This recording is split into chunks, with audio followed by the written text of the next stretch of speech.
A Clark County family tells me they're heartbroken after a sudden illness killed a 15-year-old high school sophomore. A Southern Kentucky neighbor. If you want it, chances are our forecast has got it. We're tracking everything from snowflakes to thunder and lightning coming up.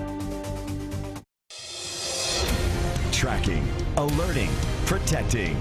This is WKYT News at 6. Good evening. As you just heard there from Chris, the new year is bringing us a little bit of everything when it comes to the weather. From warm temperatures and thunderstorms to snow showers, Chief Meteorologist Chris Bailey is keeping us all alert of all of these changes ahead. He's tracking our weekend weather on the First Alert Defender. How about it, Chris? Yeah, guys, one thing's for sure, 2015 starting off on anything but a boring note out there. Had that wintry mix this morning. Now we gear up for a wild ride into your weekend. Temperatures this evening continue to rise from south to north, now up to 37 in Lexington, 39 Richmond, low 40 showing up across southern Kentucky. So every thermometer in the bluegrass state now is well above freezing. So the moisture that is coming into town is in the form of some lighter showers. You can actually see that warm front. Notice the little arc here showing up on Defender and precipitation from Somerset to the north of Bowling Green. That is lifting its way onto the north into the bluegrass region, where as of now, only some cloudy skies and a couple of patchy areas of drizzle. Some out and out showers. Somerset back over toward Liberty into Casey County. That extends farther west and southwest into the western part of Kentucky, though the majority of the area is dry for now. The Defender on the western horizon says that's going to change in a hurry coming up later on tonight. So for out this evening, take the umbrellas. We will see some showers and temperatures holding mid to the upper 40s. Then the wild ride settles in for the weekend. Thunderstorms possible tomorrow with gusty winds. Snowflakes follow that up. And to make matters worse, the coldest air since last winter shows up in the 7-day forecast. When I come back in just a few minutes, we'll talk about the hour by hour for the weekend, and we'll show you some single-digit numbers for next week. The weather already caused a few problems today. A wintry mix sent road crews into overdrive, out treating some slick roadways. And there were even a few crashes. As WKYT's Jerry Insko reports, today was a test for many road departments on what may come in the months ahead. Ice on the roadways. That's not what road officials and drivers in Scott County and Harrison County expected to wake up to. I immediately dispatched a couple of guys, and we all came in and loaded up trucks and headed north. Once salt was laid in both counties, there were no issues, but before 9 a.m., drivers were having trouble staying on the roadways. In Harrison County, there were close to 10 single vehicle accidents because of slick spots, at least 2 of those happening on 62 East. They dealt with the same thing over in Scott County. There was some black ice developed. I guess the temperature dropped below freezing. The mist in the air created several slick spots on the roads, and had a couple of wrecks, and that's when dispatch called me. Now with the chance of snow showers Sunday night, J.R. Brandenburg with the Scott County Road Department and his guys are on standby. It started off a whole lot worse last year, and we're still good now, but you know, after the first of the year, January and February, you can expect about anything, and we're prepared for it, ready to go. Got a good supply of salt. Overall, most road departments in central Kentucky say they can't complain so far this winter. Jerry Insko, WKYT. In Harrison County, 2 people were taken to the hospital after sliding off the road, but the Scott County Sheriff's Office says none of their crashes were serious. With temperatures set to take a big dip, shelters across Lexington are making sure they're ready to help those in need. Volunteers at the Hope Center say they're expecting more people early next week as the temperature drops down below freezing. They say they had a big response in December when the community giving for the holiday, but that need tends to grow in January when the weather gets colder. Some of the items they need most are people don't often think about donating. A constant need at the Hope Center are toiletries. For some of the men and the women that come in and might need the basic toiletries, we're always in need of those donations. And they're also in need of socks, hats, gloves, coats, and blankets. A family is sharing memories of a Winchester teenager who died after battling meningitis. 15-year-old Cole Hahn died on Tuesday. His family says that as they're mourning his loss, they're also remembering Hahn for his great sense of humor. WKYT's Victor Puente has their story. Whenever we think Cole, we think laughter and just always trying to make people laugh. Laughter is a common theme when talking to 15-year-old Cole Hahn's family. Always the life of the party, never met a stranger, could make anybody laugh. And I think he took that as a challenge. Cole was a sophomore here at George Rogers Clark High School, where he played on the soccer team with his older brother. The superintendent tells us he was a straight-A student.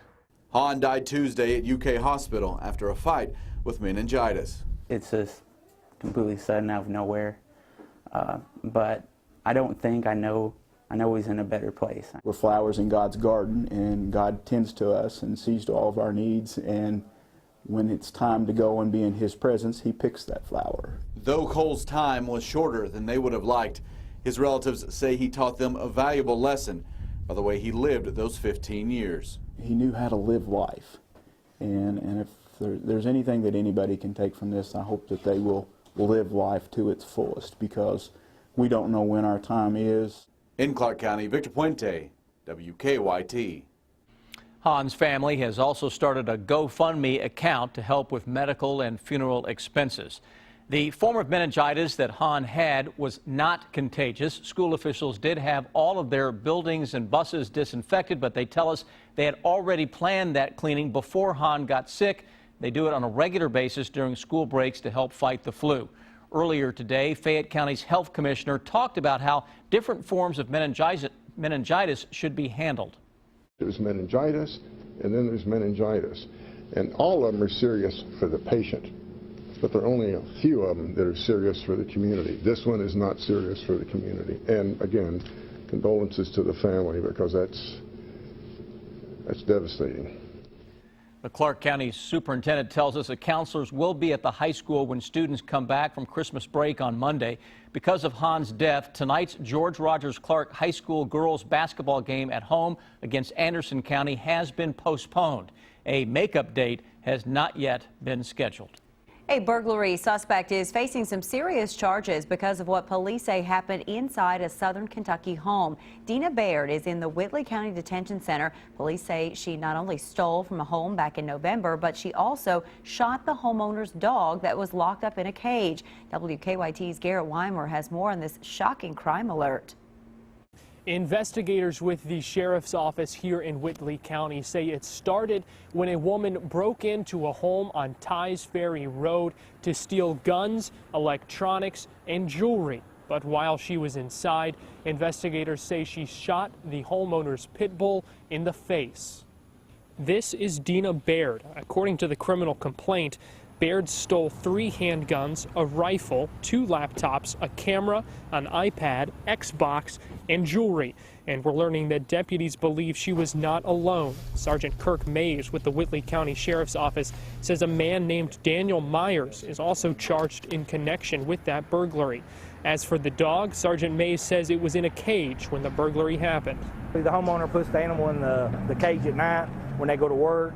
The dog was actually in the cage when it was shot. I'm assuming it was probably because the dog was barking, drawing attention, so they tried to shut it up. Amazingly, we're told that dog did survive the gunshot wound, and a bullet was found lodged in its jaw.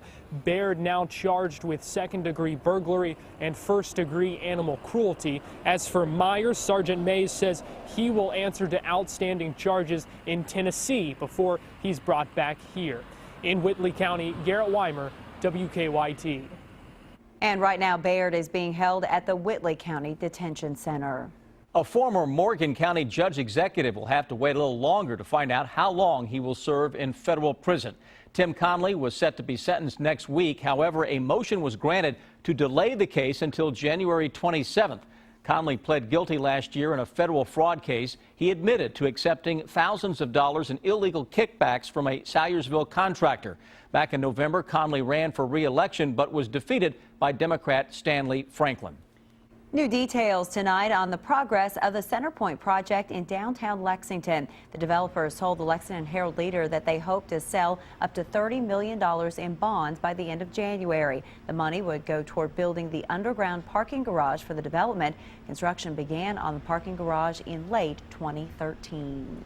It's a story that animal groups in Pulaski County say is becoming much more common. A woman says someone stole her pet right from her backyard on Pond Meadow Drive. The dog was a service pet trained to help others. But as WKYT's Phil Pendleton was reporting on this story today, he actually helped give this story a happy ending.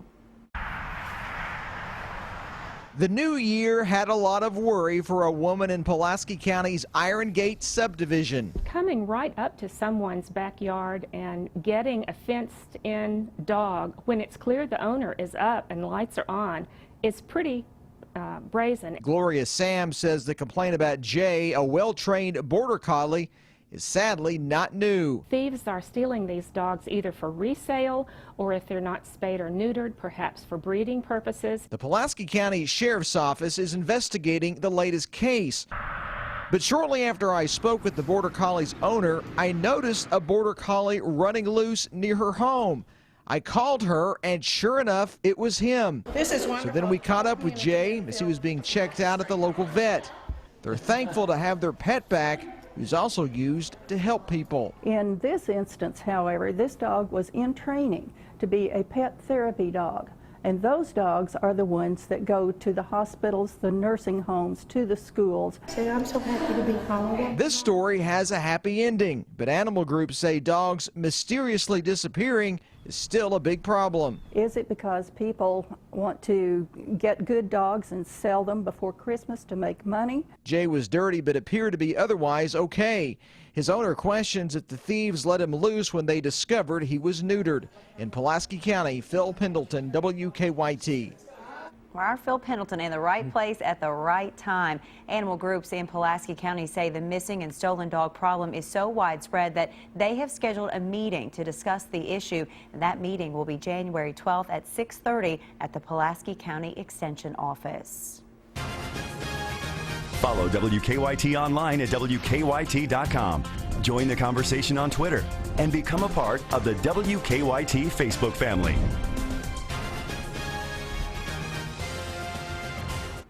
With students returning to the classrooms next week, school districts are doing everything they can to keep their students healthy this season.